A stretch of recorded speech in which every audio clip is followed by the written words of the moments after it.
నమ్మిన వారిని, అది ఎంత గొప్పదైనా ఎంత భయంకరమైనదైనా, ఎన్ని అగాధాలు వచ్చినప్పటికైనా, ఎన్ని జల ప్రయాణములు వచ్చినప్పటికైనా, ఎన్ని భూకంపములు వచ్చినప్పటికైనా, ఎన్ని అలలొచ్చి నీ మీద పడిచినప్పటికైనా ఆయన కాపుదల నీకు దూరముగా ఉండదు.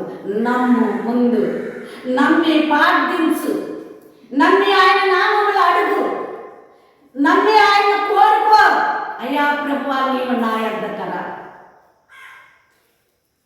మేము భయంకరమైన దినాల్లో ఉన్నాం, దుర్దినాల్లో ఉన్నాం, చెడ్డ దినాల్లో ఉన్నాం. దేవా, నన్ను విడిచిపెట్టకయ్యా, నన్ను విడిచిపెట్టక, నన్ను, నా బిడ్డలని, నా కుటుంబాన్ని, నా సర్వాన్ని విడిచిపెట్టకయ్యా. నా సమస్తంలో నీవు ఉండగా, నీవు నన్ను కాపాడు ప్రభా అని నువ్వు ఎప్పుడైతే ఈ తప్పిపోయిన కుమారుడు, తండ్రి నేను నీకును పరలోకపు తండ్రికి నువ్వు పాపము చేసి తిని అని ఒప్పుకున్నా కదా. కానీ ఆ తండ్రి ప్రేమించున్నాడు, ఆ తండ్రి కుమారుడిని మహిమపరుచుకొని ఉన్నాడు.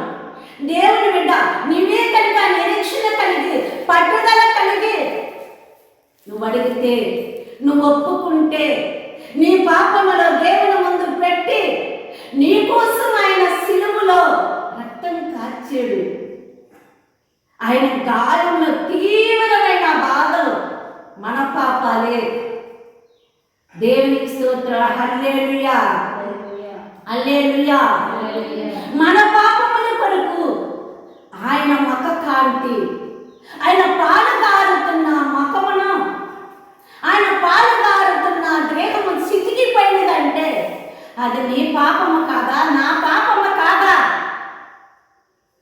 ఆయన కొట్టించబడినది నీ పాపము కాదా, నా పాపము కాదా? నీ వల్ల కాదా, నా వల్ల కాదా ఆయన రక్తం చిందించింది? నీ వల్ల, నా వల్లే, మన బిడ్డల కొరకు, మన పాపాల కొరకు, మన దోషముల కొరకు, మన అపరాధముల కొరకు ఆయన సిలువలో, కలవరలో ఆఖర రక్తబట్టు వరకు నీ కోసమే ఎదురు చూసాడు.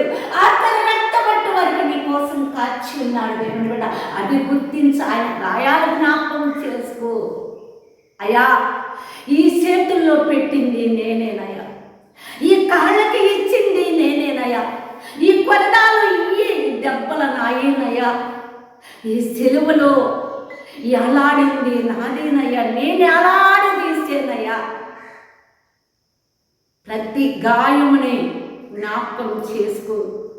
అది నీదే, నాదే, నీ బిడ్డలది, నా బిడ్డలది గుర్తించు.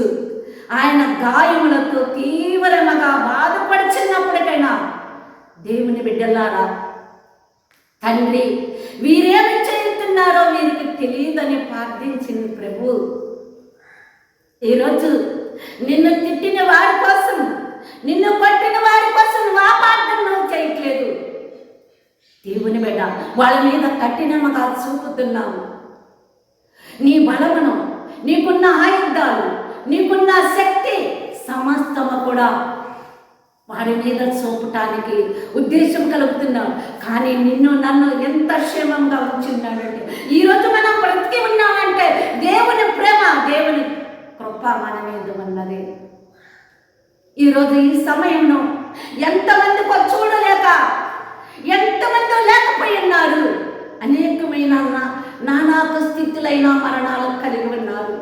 కొందరు రోగాలు, కొందరు యాక్సిడెంట్లు, కొందరు అనేకమైన విధాలతో మరణము కలిగి ఉన్నారు. దేవుని బిడ్డలారా, ఈరోజు మనం బ్రతికి ఉన్నామంటే, ఈరోజు మనం నిలిచి ఉన్నామంటే, మన బిడ్డలో మనం ఎట్టున్నామంటే కేవలం ఆయన ప్రేమ నీ మీద, నీ బిడ్డల మీద, నీ కుటుంబం మీద కలిగి ఉండదని విశ్వాసముతోను ఈ కుమారుడు తండ్రి, నేను నీకును పరలోకపు తండ్రికి పాపము చేసి తిని, అయ్యా ఇది నా బిడ్డల పాపమును, నా పాపం వల్ల నీవు సిలువలో, కలవరలో ప్రాణత్యాగమన చేసేవయ్యా అని జ్ఞాపకం చేసుకో.